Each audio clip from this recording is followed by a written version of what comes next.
Where are you, sir, on Stephen A. comparing Booker to Kobe? You know what, Molly? I was actually walking through the airport, and I stopped, and I was grabbing something to eat, watching First Take. And I sit up here, and I said to myself, okay, this is the Senior Citizens Day, okay? They had Stephen A., Max, and Magic on there. And when Stephen A. uttered those words, not you, Molly, not you. When Stephen A. uttered those words out of his mouth, and I saw Magic and Max co-signing, yep, and then Magic over there doing, yeah. I was sitting up there and I was appalled. For the simple fact that, look, I'm not taking anything away from Devin Booker. Offensively, he's talented. He has zero flaws. He has mid-range. He has a pull-up tray. He can handle. He could get to the basket. He has all of that. But when you talk about the great Kobe Bryant and what separates them two, I'm going to just stick to this point. Kobe Bryant was a menace, not just on the offensive end, Molly and Stephen A. and Max, but on the defensive side of things. We're talking about a guy that has 12 NBA all defensive teams, 9 of them first team. I mean, look, listen. Kobe Bryant, right, was Michael Jordan 2.0 on the perimeter with his skill set.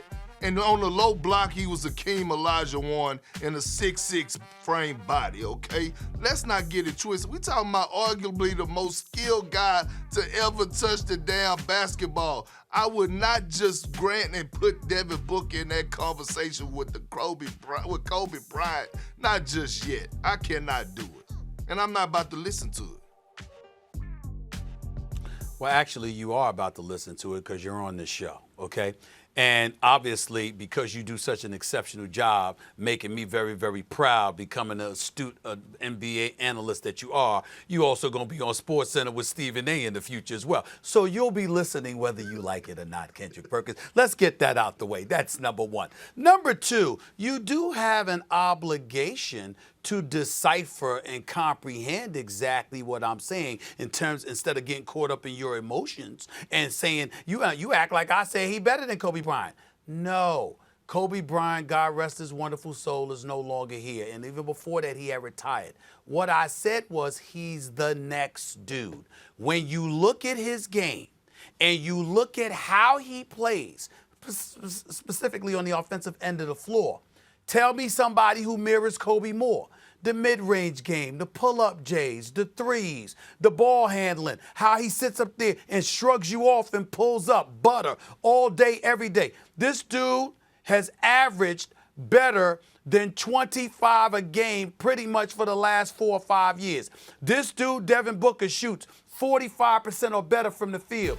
He shoots around 35% from three-point range. Numbers incredibly similar to that of Kobe Bryant. Oh, by the way, as good as Kobe Bryant was from the free throw line, career 83%, Devin Booker's actually better at 87%. So what is it that he can't do offensively? Oh, I forgot.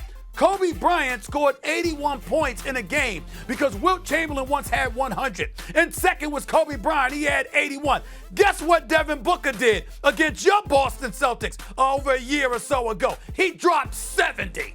This is who this dude is. And so when I look at it from that perspective, and I'm watching him on the basketball court, going against teams, dudes running at him, trying to punk him, trying to act like, you know what, he ain't the babyface assassin that he think he is. That's reserved for Steph Curry.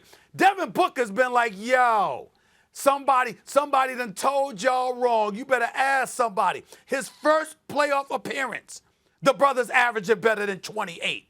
Like, consistently.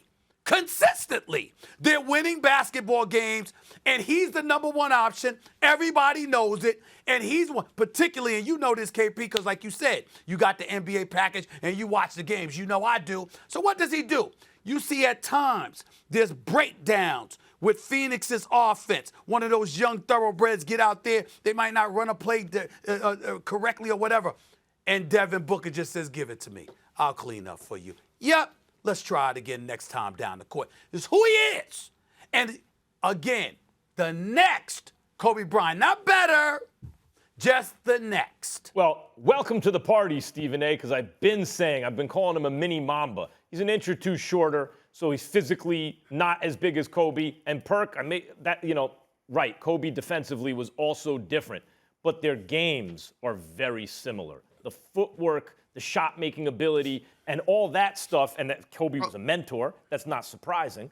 But on top of that, a bigger issue is when the lights shine brightest. And we didn't know this about Book yet because until last year in the bubble, right? Because he's never been in that position.